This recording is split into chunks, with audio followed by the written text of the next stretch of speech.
স্বৈরাচারী এবং সন্ত্রাসী সংগঠন হিসাবে আওয়ামী লীগের নিবন্ধন বাতিল এবং নিষিদ্ধ করতে হবে।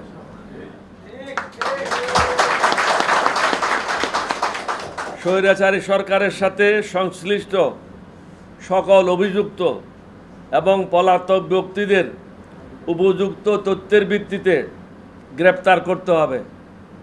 তাদের অবৈধ সম্পদ জব্দ করতে হবে এবং বিদেশে পাচারকৃত সম্পদ প্রত্যার্পণের জন্য আন্তর্জাতিক সম্প্রদায়ের প্রতি আহ্বান জানাতে হবে।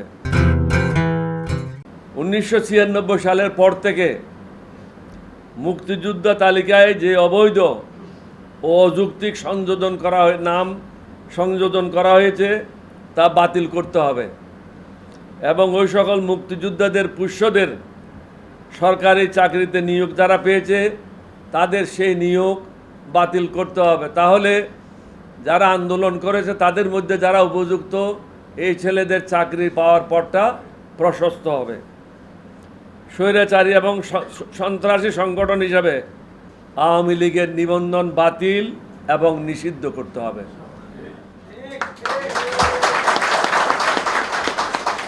স্বৈরাচারী সরকারের সাথে সংশ্লিষ্ট সকল অভিযুক্ত এবং পলাতক ব্যক্তিদের উপযুক্ত তথ্যের ভিত্তিতে গ্রেপ্তার করতে হবে।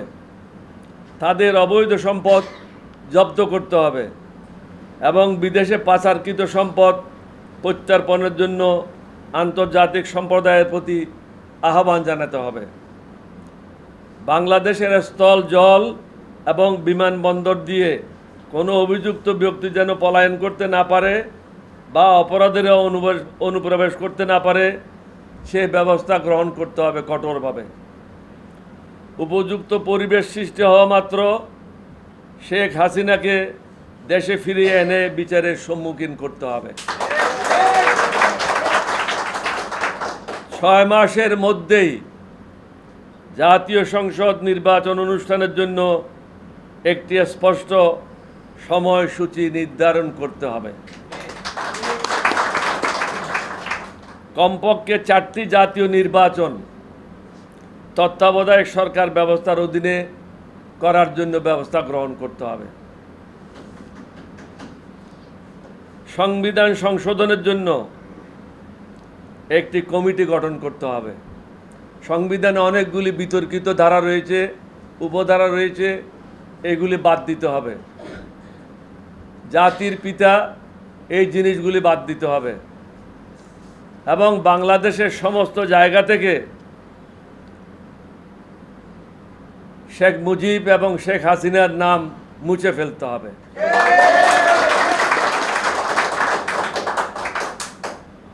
প্রধানমন্ত্রী থেকে প্রজাতন্ত্রের সকল প্রতিষ্ঠানে অর্থাৎ শিক্ষা প্রতিষ্ঠান সহ নির্বাহী পদে কোনো ব্যক্তি সর্বোচ্চ 2 বারের বেশি দায়িত্ব পালন করতে পারবে না।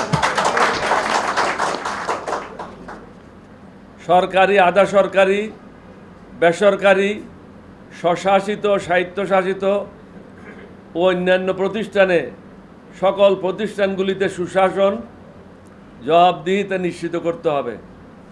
রাজনৈতিক বিবেচনায় নিয়োগ, পদোন্নতি এবং বদলির সুপারিশ প্রথা সম্পূর্ণভাবে বিলুপ্ত করতে হবে। জনপ্রতিনিধি থেকে শুরু করে রাষ্ট্রীয় বেতনভুক্ত সকল কর্মচারীদের সম্পদের তালিকা নিয়মিতভাবে দাখিল করা বাধ্যতামূলক করতে হবে ও জনগণের নিকট উন্মুক্ত রাখতে হবে। সাক্ষ্য প্রমাণ ভিত্তিক পাশাপাশি ও বৈজ্ঞানিক এবং বস্তুগত প্রমাণের উপর জোর দিয়ে নতুন আইন প্রণয়নের দায়িত্ব অর্পণ করে বিশেষ একটি কমিটি গঠন করতে হবে। সরকারি ও বেসরকারি খাতে বিভিন্ন বৈষম্য নিরসনকল্পে একটি কমিটি গঠন করতে হবে। এটা ইংরেজিতে বলে নন ডিসক্রিমিনেশন অ্যান্ড ইকুয়াল অপরচুনিটিস নিশ্চিত করতে হবে সকলের জন্য। উদাহরণস্বরূপ 2023 অনুযায়ী সরকারি অবসরকালীন আয় করমুক্ত, অথচ বেসরকারি অবসরকালীন আয় ইত্যাদি করযোগ্য। অর্থাৎ সরকারে যারা আছে তারা করমুক্ত, তারা যখন রিটার্ন করে তার করমুক্ত, কিন্তু বেসরকারি প্রতিষ্ঠানে যারা চাকরি করে ইউনিভার্সিটিতে বা কলেজে তাদেরকে কর দিতে হয়। এটার একটা সমন্বয় করতে হবে। সকল ক্ষেত্রে সরকারি ও বেসরকারি বিদ্যালয়ের ছাত্রদের প্রতি বৈষম্যমূলক আচরণ পরিহার করতে হবে। প্রাইভেট কলেজে যারা পড়ে বা সরকারি কলেজে যারা পড়ে তাদের মধ্যে বৈষম্য রয়েছে, এই বৈষম্যগুলি দূর করতে হবে। শিক্ষকদের প্রমোশনের ক্ষেত্রে বৈষম্য রয়েছে। আমি মনে করি ঢাকা বিশ্ববিদ্যালয়কে অনুকরণ করে সমগ্র বিশ্ববিদ্যালয়ে একই ধরনের প্রমোশন পলিসি থাকা যুক্তিযুক্ত। নিম্নোক্ত দুইটি আইন অবিলম্বে প্রণয়ন ও কার্যকর করতে হবে। পেনাল কোড 1860-এর 193 ধারার পরিমার্জন করে মিথ্যা এজাহার, মিথ্যা জবানবন্দি, মিথ্যা মামলা এবং হলফনামা প্রদান ইত্যাদি অপরাধ হিসাবে বিবেচনায় আনতে হবে এবং তার জন্য সর্বোচ্চ 7 বছর শাস্তির বিধান রাখতে হবে। এখন যে যার বিরুদ্ধে ইচ্ছা প্রতিশোধমূলক ব্যবস্থা গ্রহণ করে মিথ্যা মামলা থানায় করে রাখে, মিথ্যা সাক্ষী দেয়, এর কোনো বিচার হয় না। পরে হয়তো 10 বছর 20 বছর ভোগান্তির পরে মামলাটা খারিজ হয়ে যায়। কিন্তু এই যে ভোগান্তিটা হলো, এটার কি হবে? যারা মিথ্যা মামলা করে, মিথ্যা সাক্ষী দেয়, আমি আগেই বলেছি তাদের জন্য 7 বছর শাস্তির বিধান রাখতে হবে, তাহলে এগুলি বন্ধ হতে পারে। তারপরে হলো দি প্রিভেনশন অফ কারাপশন অ্যাক্ট 1947-এর পরিমার্জন করে প্রজাতন্ত্রে যে কোনো কর্মচারী ঘুষ দাবি করলে বা নিলে বা কার্যনির্বাহে অকারণে দীর্ঘসূত্রিতা করলে উপযুক্ত প্রমাণ সাপেক্ষে উক্ত ব্যক্তি, তার স্বামী বা স্ত্রী এবং সকল সন্তানাদি সরকারি চাকরি হইতে বরখাস্ত করা হবে এবং ভবিষ্যতে প্রজাতন্ত্রে যে কোনো চাকরি পাওয়ার ক্ষেত্রে বা প্রজাতন্ত্রের কোনো প্রতিষ্ঠানের সাথে ব্যবসা করার ক্ষেত্রে চিরদিনের জন্য তাদেরকে নিষিদ্ধ করতে হবে। এই ধরনের বিধান আইনের মধ্যে নিয়ে আসতে হবে, না হলে সমাজে সমতা আসবে না, ন্যায় বিচার নিশ্চিত হবে না। সৃজনশীল শিক্ষা ব্যবস্থার নামে সাম্প্রতিক সময়ে প্রবর্তিত কারিকুলাম অত্যন্ত বিতর্কিত, যা বাতিল করতে হবে। সর্বশেষ, ইতিমধ্যে চাঁদাবাজি শুরু হয়েছে। নতুন গ্রুপ, পুরাতন গ্রুপ বেরিয়ে গেছে, নতুন গ্রুপ তার স্থান দখল করে নিয়েছে। চাঁদাবাজদের কঠোর হস্তে দমন করতে হবে। বিদ্যুৎ, গ্যাস বিল ইত্যাদি সহ নিত্য প্রয়োজনীয় দ্রব্যমূল্য সর্বসাধারণের ক্রয় ক্ষমতার মধ্যে নিয়ে আসতে হবে।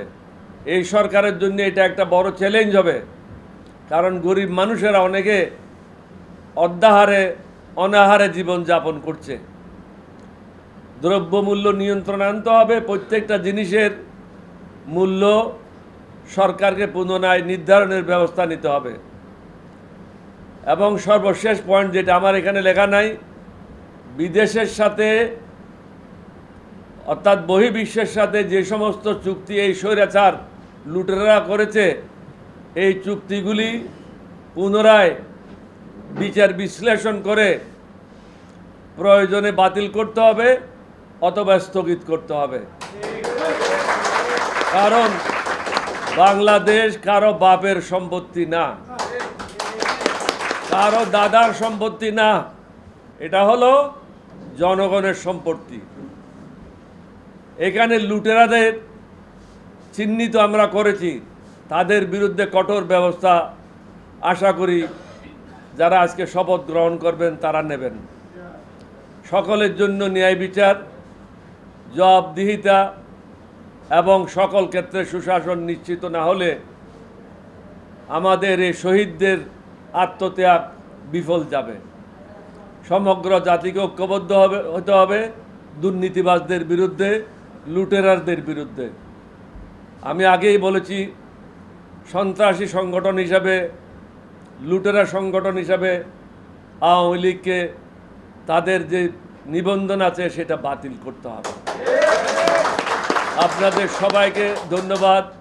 বাংলাদেশ জিন্দাবাদ। পুনরায় আমি শেষ করার আগে নতুন যারা আজকে সরকারে আসবেন তাদেরকে এলডিপির পক্ষ থেকে অগ্রিম শুভেচ্ছা জানাচ্ছি, আপনাদের শুভকামনা করছি। আমাদের পক্ষ থেকে আমরা সর্বতভাবে আপনাদের সাহায্য সহযোগিতা করতে বদ্ধপরিকর। সবাইকে ধন্যবাদ। আসসালামু আলাইকুম ওয়া রাহমাতুল্লাহি ওয়া বারাকাতুহু।